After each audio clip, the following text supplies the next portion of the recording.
They've been pointing north for some time. They're in here causing all kinds of problems. That was Richmond in Franklin County. This is probably the largest heroin bust that I'm aware of in the county.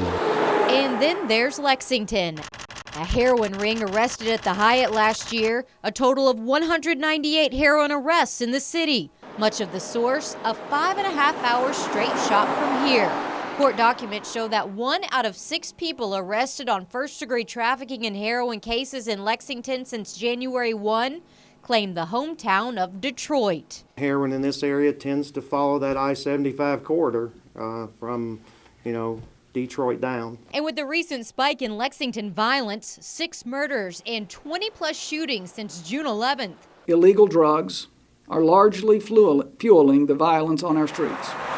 So we headed up to the place known as the start of the heroin highway, where the violence, we're told, is born and grows and leaves. If you're seeing an uptick in that in Lexington, Kentucky, just look to Detroit. Look at that history. It could be what's driving it.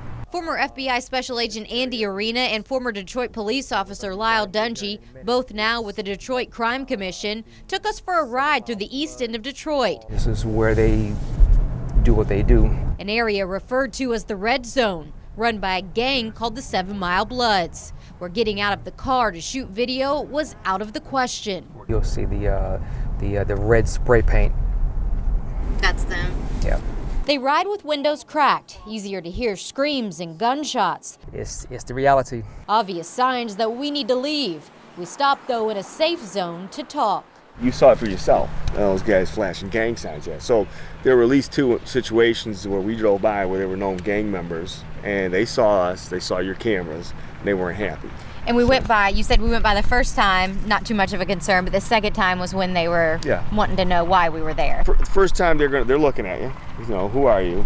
The second time they're basically challenging you. They're throwing gang signs to alert you who they are. The third time, who knows? There wasn't going to be a third time. We're going to put you guys in that situation. But most of the drive there was no one to see. This whole block might be gone. Just burned out homes or nothing. I used to do a lot of raids in this area, and back then it didn't look as bad as it does now. Dungy and Arena say work they've done to stop drug trafficking on these streets has pushed some of the trouble out. The Detroit police learned a lot of things. The dopers learned a lot of things. And south. It was a cat and mouse game over a period of years. They say the 7 Mile Bloods are a gang known to export mainly heroin down I-75. And if you got a bunch of people fighting over the same drug trade here, take the show on the road. And the money's better for the Detroit natives down there than it is here. Absolutely, absolutely. The profits that can be made down south are double, triple what can be made up here. And the gangs know that, and they go down there to try to exploit that. Lexington officials say that exploitation has slowed as of late. With drug stings focusing on heroin, they're getting a handle on who's bringing it in and the potential of the violence the out-of-towners in turn carry with them. When you get a spike like that, it's usually, there's some underlying current, something's causing it.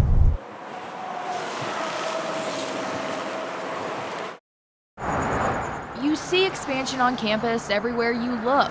I'm almost done, thank God. I'm lucky that I don't really have to do it for much longer. I'm graduating in May. But for these UK students, it's give and take. It seems like a lot of the parking spaces are disappearing around here. A disability, an injury, or an accident. If I didn't have to use a wheelchair, God knows I wouldn't, but I have to. I don't have legs. Plate and screws there. I fractured my lateral plateau. It's part of your knee. Put them right here, parking in this lot. Been parking here for 4 years, basically since I've been here. These 17 handicap accessible spots are snugged right beside the Gillis building on UK's campus. This has always been kind of one of those awkward areas.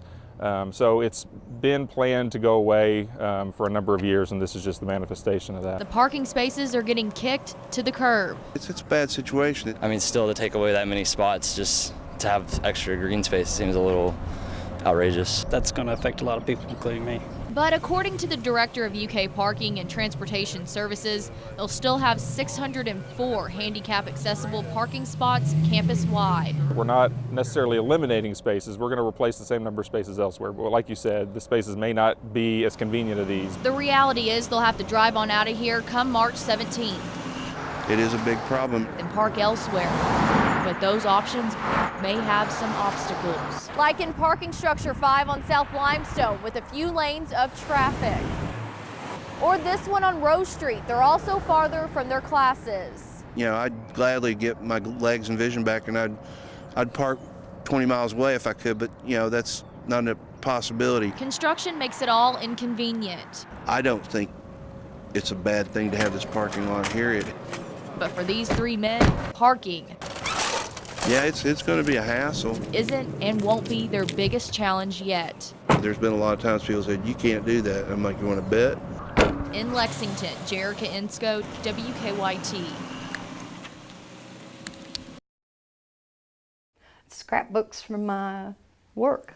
Every page describes the end result of her work. I don't think they've ever worked anybody as long as they've worked me. 23 years of newspaper clippings. Her name, though, you'll never see in the headlines. It has to be that way. Her life depends on no one knowing her. You live once and you die once.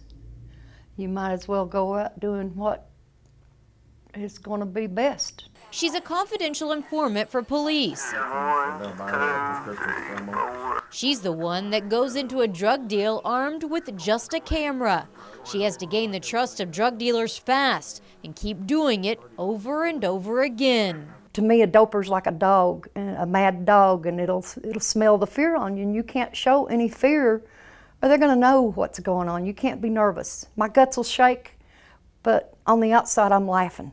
For more than 2 decades, she's been partnering with law enforcement all over Kentucky. I only had 8. I got $400. Making buys that lead to arrests, living her career. I slept in my car for 2 years up there, chasing those dopers, go to the creek and take a bath. She remembers Rockcastle County. They come at me with a circular saw to my legs one time, trying to get me to admit that I was the law, and I laughed it off. I said, I just put on a new pair of pantyhose. I was the only female up in the middle of nowhere, no cell phones back then. They had no clue where I was at, the law didn't. Police say this young woman, a mother of 2, was caught trafficking in cocaine. Her deals, though, haven't just been for drugs. Marksberry wanted thousands of dollars badly enough that she offered to sell this newborn baby, her 2-year-old son, and even offered the confidential informant to get pregnant again with another baby to sell. I bought a baby. I made payments on 2 babies.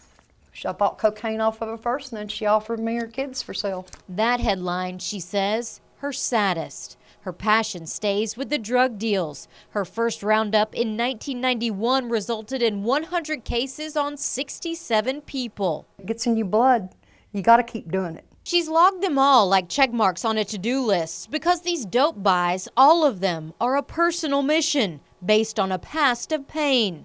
The first article in the book starts the story for the pages that follow. In this one, she's the victim. They lived out on the ridge where I lived. She was 40 years old, walking down a road near her home. I got raped by dopers, and I wanted to fight. I got hurt mentally, physically, and emotionally, and I just wanted to fight back. I didn't want it to happen again.